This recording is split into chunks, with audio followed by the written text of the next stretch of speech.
Hi అండి, welcome to Radhika's channel. ఈరోజు నేను బ్రేక్ఫాస్ట్ రెసిపీ చేస్తున్నాను.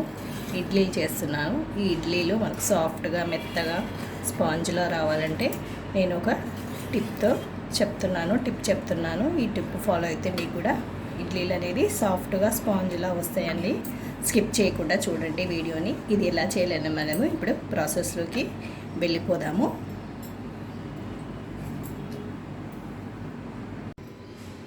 ముందుగా మనము మినపగుండ్లు నానబెట్టేసుకోవాలి. ఇక్కడ నేను 1/2 kg వరకు మినపగుండ్లు తీసుకుంటున్నాను. ఒక గ్లాస్ తీసుకుంటున్నాను. ఇది వేసుకొని 2-3 సార్లు శుభ్రంగా కడిగేసుకోవాలి.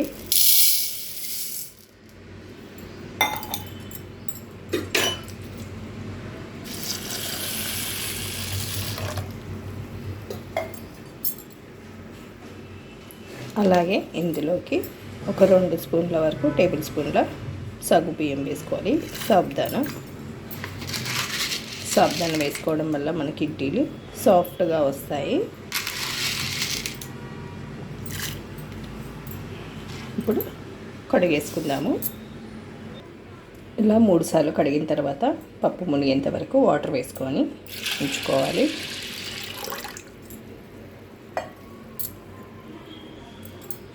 ఇప్పుడు మూత పెట్టేసి ఒక 4 గంటల పాటు పప్పును నాననివ్వాలి.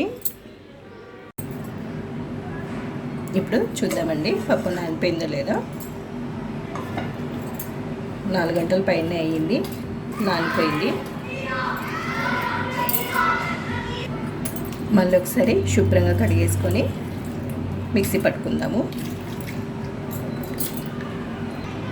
ఇప్పుడు మిక్సీ జార్ తీసుకొని మిక్సీ పట్టుకోవాలి. మెత్తగా మిక్సీ పట్టుకోవాలి. మనం మిక్సీలో చేస్తున్నా కానీ ఇడ్లీలు చాలా మెత్తగా సాఫ్ట్గా వస్తాయండి.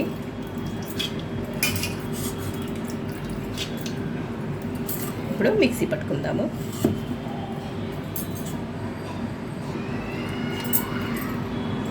ఇలా మెత్తగా మిక్సీ పట్టుకోవాలి.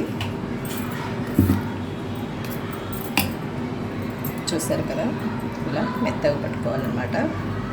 ఇప్పుడు ఒక గిన్నెలోకి వేసేసుకుందాము.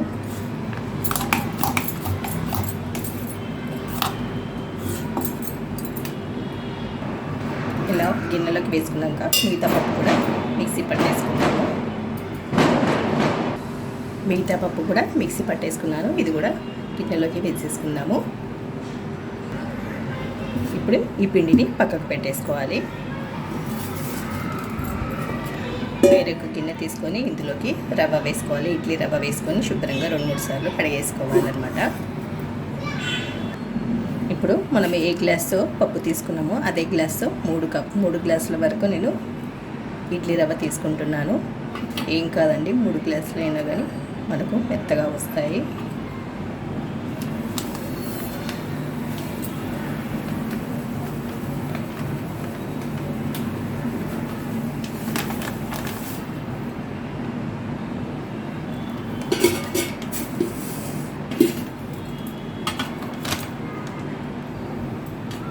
రెండు గ్లాసులు, అలాగే ఇప్పుడు 3 గ్లాసులు.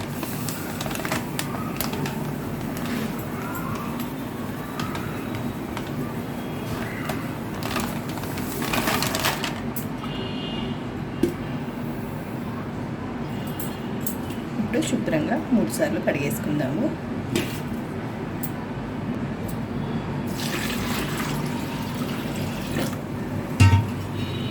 ఒకసారి బాగా కడిగేసుకోవాలన్నమాట.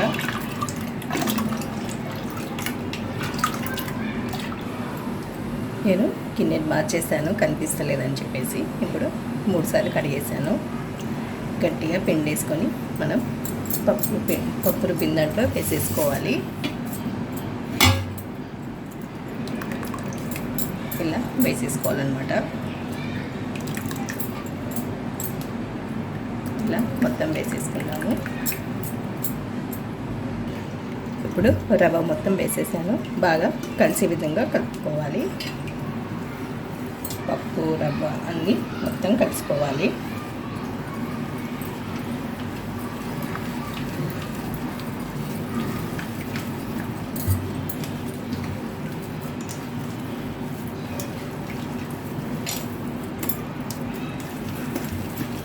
మనం ఎంత బాగా కలుపుకుంటే ఇడ్లీలు అంత బాగా వస్తాయి.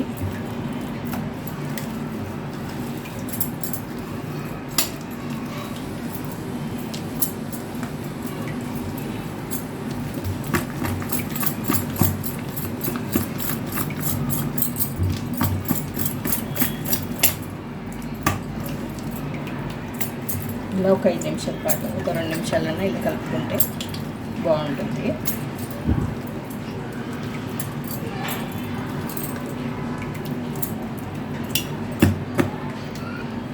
ఇలా పిండి అనేది ఇలా గట్టిగానే ఉండాలి, లూజ్గా కలుపుకోవద్దు, వాటర్ ఎక్కువ వేయద్దు, లేదంటే మనకు నీళ్ళు ఎక్కువ పోస్తే పులిసిపోతుంది, తొందరగా పులిసిపోతుంది అన్నమాట లూజ్గా రుబ్బుకుంటే.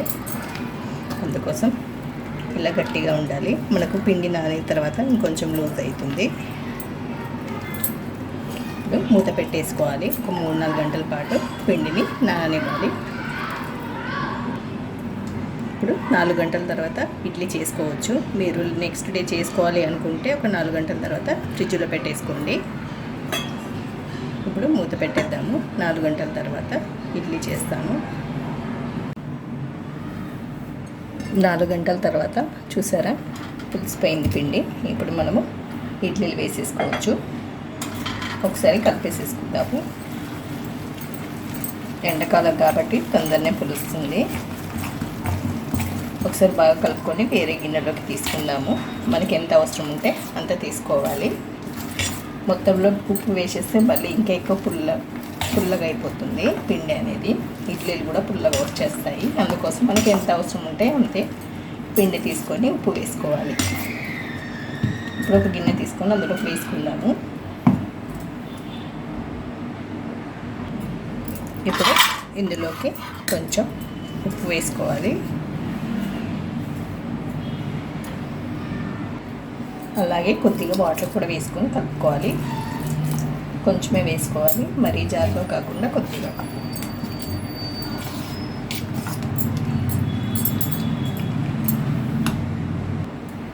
ఇలా కొద్దిగా జారుగా ఉండాలి. ఇప్పుడు మనం ఇడ్లీ పాత్రలు తీసుకొని ఇడ్లీలు వేసేసుకుందాము. నేను ఇక్కడ ఆయిల్ ఏం రాయట్లేదు. ఆయిల్ రాయకుండా మనకు ఈజీగానే వచ్చేస్తాయి.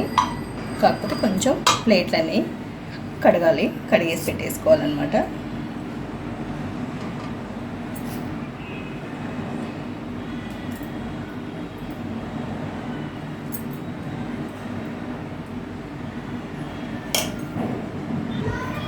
ఇట్లా అన్ని ప్లేట్లోకి పెట్టేసుకోవాలి.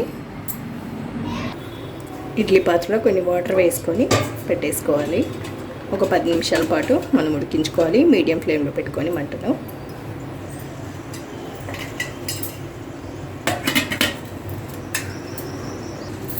ఇప్పుడు ఒకసారి చెక్ చేసుకుందాము రెడీ అయ్యాయో లేదో చూద్దాము. రెడీ అయిపోయాయి. మనకు చేతికి అంటుకోకపోతే రెడీ అయిపోయినట్టే.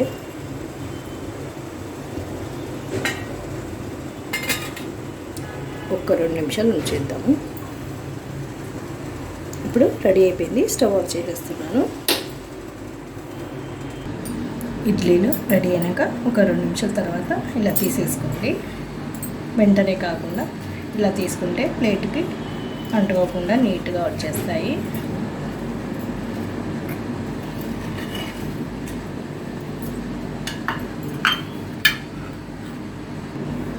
చూసారు కదా ఇడ్లీలు ఎంత సాఫ్ట్గా ఉన్నాయో. నేను ఇక్కడ పల్లి చట్నీ చేశాను. పల్లి చట్నీ అయితే బాగుంటుంది. మీరు కూడా ఈ విధంగా ఒకసారి ట్రై చేసి చూడండి. మీకు నచ్చినట్లయితే లైక్ చేయండి, షేర్ చేయండి, కామెంట్ పెట్టండి. మరిన్ని వీడియోస్ కోసం సబ్స్క్రైబ్ చేసుకోండి. పక్కన ఉన్న బెల్ ఐకాన్ని క్లిక్ చేయండి. Thank you for watching. Bye bye.